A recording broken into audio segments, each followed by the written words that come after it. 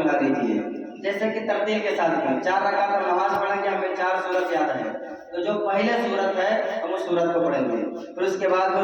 میں جو سورت اس کو پڑھیں گے، یعنی 2-3 سورت کے بعد میں بھی اگر کوئی سورت یاد ہے تو اس کو پڑھ لیں، پھر اس کے بعد میں جو سورت ہے، بہت سارے لوگ کیا غلطی کرتے ہیں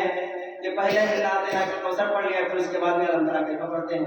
یہ قرآن الٹا ہو جاتا ہے، ہمیں ترتیل کے ساتھ میں پڑھنا، الٹا نہیں پڑھنا، ترتیل کے ساتھ میں پڑھنا ہے۔ تو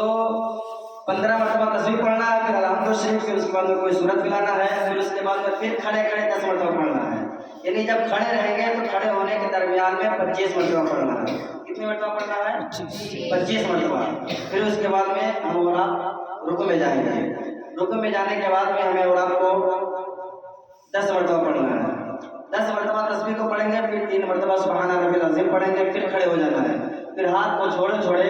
10 مرتبہ پھر تسبیح کو پڑھنا ہے، پھر سجدے میں جائیں گے، سجدے میں 10 مرتبہ پڑھنا ہے، پھر 3 مرتبہ تسبیح پڑھنا ہے سبحان ربی الاعلیٰ، پھر بیٹھیں گے، پھر 10 مرتبہ پڑھنا ہے جلسے میں، پھر اس کے بعد میں پھر سجدے میں جائیں گے، پھر 10 مرتبہ پڑھنا ہے، پھر اس کے بعد میں جو تسبیح پڑھتے ہیں اسے پڑھنا ہے۔ اس طریقے سے ایک رکعت میں 75 مرتبہ ہو جائے گا، تو آپ کو 2 رکعت میں 150 مرتبہ اور 4 رکعت میں 300 مرتبہ، یہ 300 مرتبہ تسبیح میں اور آپ کو پڑھنا ہے۔ تہجد کی نماز میں جسے سورت یاد ہو 12 سورت پڑھے نہیں یاد ہے تو الحمد شریف پڑھے، پھر 3 مرتبہ قل هو اللہ ایک رکعت میں، پھر وہ کھڑا ہو، پھر الحمد پڑھے، پھر 3 مرتبہ قل هو اللہ۔ اور اگر یہ نیت کر لے کہ میں جسے 12 رکعت پڑھنا ہے، 2 رکعت جب فجر پڑھیں گے تو یہ نیت کر کے پڑھے کہ 2 رکعت کا جو ثواب ہے یہ ثواب تمام نبی جین کو پہنچ جائے گا، تو ہماری عبادت بھی ہو جائے گی، اللہ بھی اس سے راضی ہوگا، اور نبیوں کی بارگاہ میں احسان ثواب بھی ہو جائے گا، نبیوں کی روحیں بھی خوش ہو جائے گی۔ پھر اس کے بعد میں 2 رکعت جب پڑھے، پھر تمام صحابہ کرام، تمام تابعین کی روح کو اس کا ثواب پہنچ جائے گا۔ پھر اس کے بعد میں 2 رکعت پڑھے، پھر تمام اولیاء و عاملین، تمام بزرگان دین کی روح کو اس کا ثواب پہنچ جائے گا۔ پھر 2 رکعت پڑھے، اپنے رشتہ داروں کو، اپنے رشتہ دار میں جو لوگ ہیں انہیں یہ ثواب پہنچ جائے۔ پھر 2 رکعت پڑھے اپنے والد اور والدہ کے لیے، اگر دنیا سے چلے گئے ہیں اور نہیں بھی گئے ہیں تو ثواب کی ضرورت سب کو ہے، جو زندہ ہے انہیں بھی ثواب کی ضرورت ہے، جو مردہ ہو چکے ہیں انہیں بھی ثواب کی ضرورت ہے، لیکن جو زندہ ہے انہیں نیکوکار والے کام کر سکتے ہیں، اور جو مردہ ہو چکے ہیں وہ کچھ نہیں کر سکتے ہیں، تو زیادہ اگر جو مردہ ہو چکے ہیں انہیں پہنچا تو زیادہ ثواب ہے۔ تو اس طریقے سے آپ کی عبادت بھی ہو جائے گی اور اپنے مرحومین کو احسان ثواب بھی ہو جائے گا، دونوں کام ساتھ میں ہو جائیں گے۔ اس طریقے سے ہمیں اور آپ کو نماز ادا کرنا ہے، اور اس کے بعد میں جو چاہے جو نفل چاہے وہ نفل پڑھیں اور قرآن شریف کی تلاوت کریں۔ اللہ تبارک و تعالیٰ کی بارگاہ میں دعا ہے، اللہ تبارک و تعالیٰ ہمیں اور آپ کو نماز صحیح معنی میں ادا کرنے کی توفیق عطا فرمائے، اور 2 شعر نعت پاک کے پیش کر رہا ہوں، سماعت فرمائیں۔ اللہم صلی علی